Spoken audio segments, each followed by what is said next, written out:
Konflikten i Nordirland. Konflikten startede i 1968 til 1998. Konflikten er også kendt for The Troubles.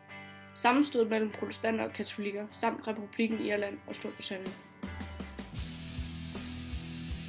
I 1969 tog konflikten sig sin begyndelse, da Storbritannien sendte soldater til Nordirland. Men det begyndte allerede for 800 år siden, nemlig helt tilbage til 1169. Den engelske konge Henrik II ville hjælpe paven med at gøre irerne kristne. Derfor besatte han Irland. Folk sagde, at være ir var at være katolik, at være englænder var at være protestant. I 1652 vedtog man Act of Settlement, der gav protestanterne 3/4 af Irland, mens den sidste del blev afsat som reservat til de irer, som nægtede deres tro. Påskeoprøret i 1916 var der irsk modstand mod 1. verdenskrig. Man ønskede ikke at stille soldater til de britiske hær. Derfor brød der et oprør ud mod det britiske kolonistyre i Dublin. Oprøret blev begyndt af irske republikanere.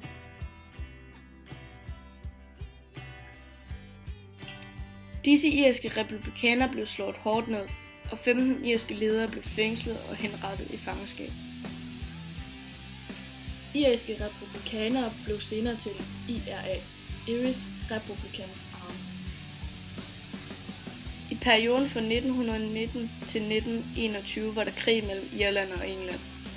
Årsagen til dette var, at i 1918 havde der været afholdt valg til det britiske parlament. Til dette valg vandt Sinn Féin-partiet.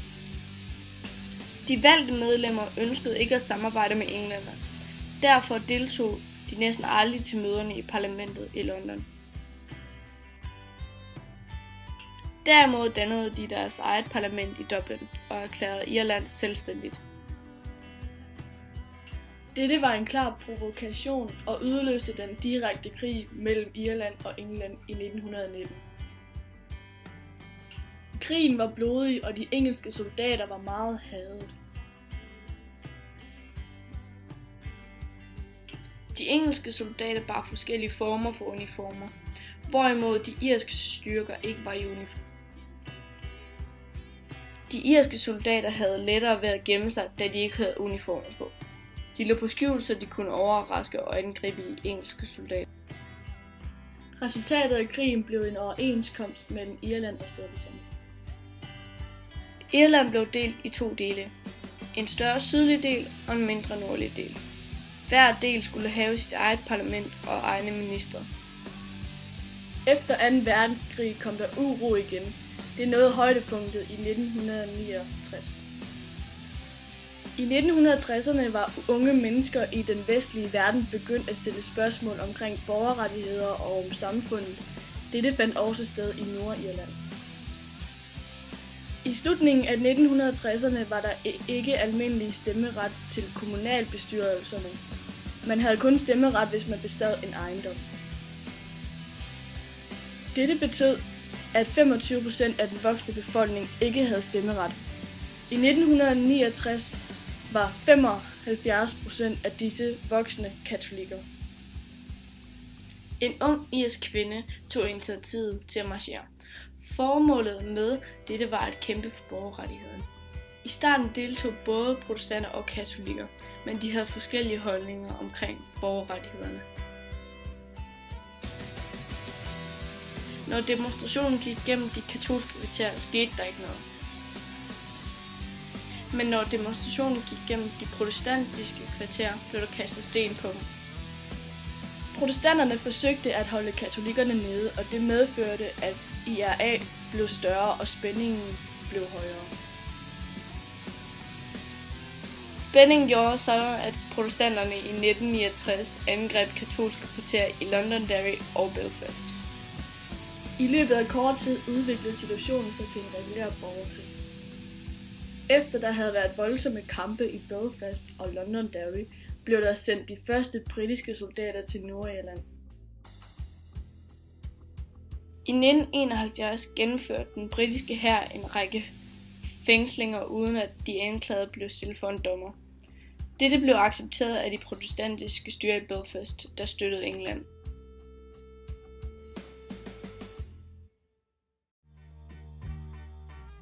I januar 1972 blev der nedkastet britiske faldskærmssoldater. Disse soldater skød og dræbte 14 katolske demonstranter i Londonderry. IRA begyndte at udøve en lang række terrorhandlinger, blandt andet bombeattentater, hvor man myrdede nogen med bomber, og likvideringer, hvor man gjorde drab på en modstander. Dette fandt både sted i Nordirland og England.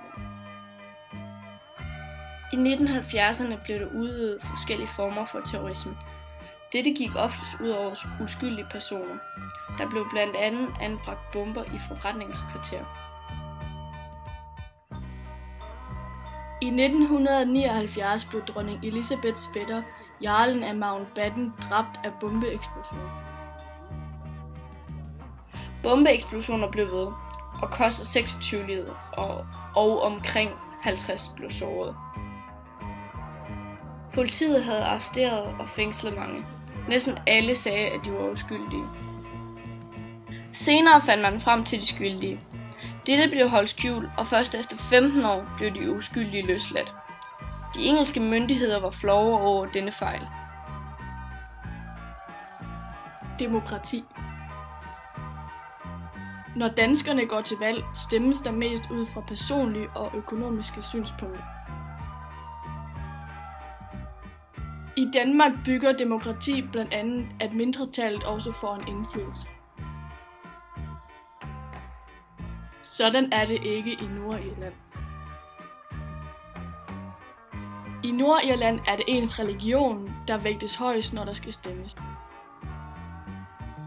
I Storbritannien har man et valgsystem med enkeltmandskredse. Det betyder, at der kun kan vælges én mand fra hver kreds. Fordi man har dette system, er fordi den folkevalgte lettere kan komme i kontakt med hele lokalbefolkningen. Der er dog én ulempe ved systemet. Alle politiske holdninger bliver nødvendigvis ikke ført frem, for eksempel mindretallet. I Nordirland blev systemet udnyttet til protestanterne. Katolske kredse blev gjort store, så der ikke var mulighed for at vælge så mange katolikker. Men de protestantiske kredse blev der flere af, fordi de lavede dem små, så der kunne vælges flere protestanter. Helt frem til 1970'erne var bystyret i Londonderry for eksempel protestantisk. Selvom 60% af befolkningen var katolikker. Også på arbejdsmarkedet har der været tale om forskelsbehandling. På mange arbejdspladser er der kun protestanter, der er ansat. I perioder har mange katolikker derfor valgt at vandre til England. De blev mødt af tilfredse protestanter. Kampen om fred. Den britiske regering og Sinn Féin begyndte omkring 1990'erne hemmelige forhandlinger om fred i Nordirland. Det var gået op for politikerne, at de ikke kunne besejre IRA militært. I stedet for måtte man udarbejde en samarbejdspolitik. Der blev lagt pres på den britiske regering fra USA. USA har altid haft et særligt forhold til Irland. I midten af 1800-tallet oplevede Irland flere gange hungersnød, fordi kartoffelhøsten slog fejl. Mange irer blev derfor tvunget til at udvandre. De fleste rejste til USA. Omkring 6 millioner irer udvandrede. I dag udgør irer en stor del af den amerikanske befolkning, nemlig omkring 45 millioner mennesker. USA er meget interesseret i den nordirske konflikt.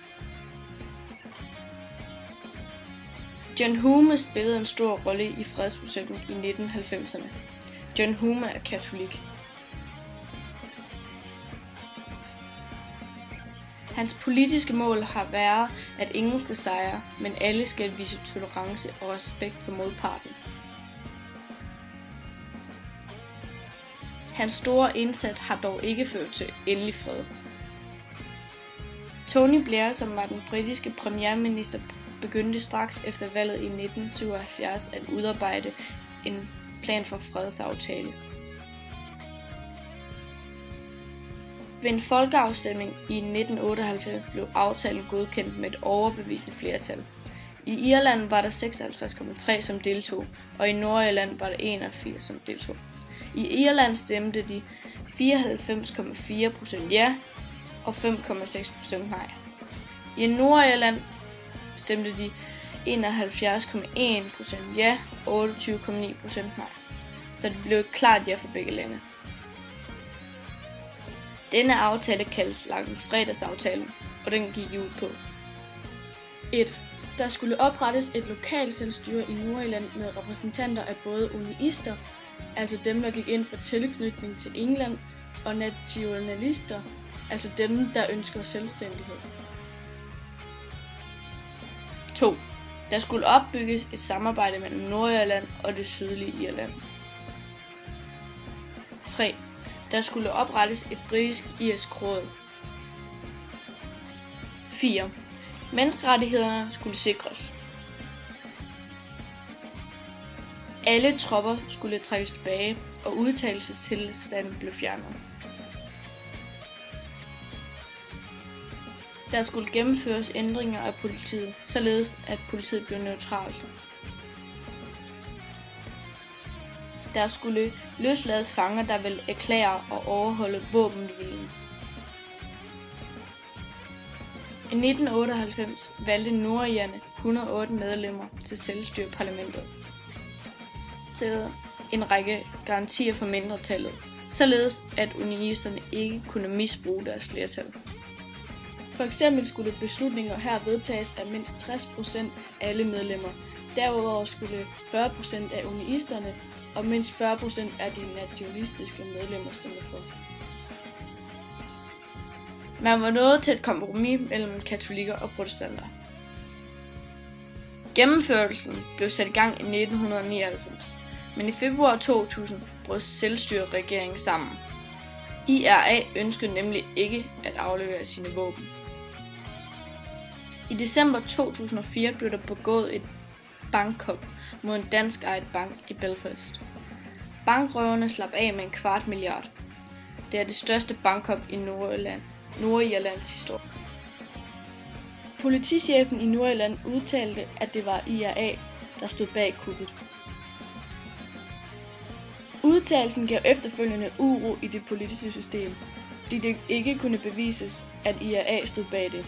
Mange mente, at udtalelsen var med til at forsinke fredsprocessen. IRA blev i 2005 mødt af voldsom modstand, efter det var kommet frem, at 2 medlemmer af IRA havde tævet en uskyldig gæst til døden på en pub. Under konflikten i perioden 1969-2005 har kostet 3.600 mennesker livet og 40.000 blev såret.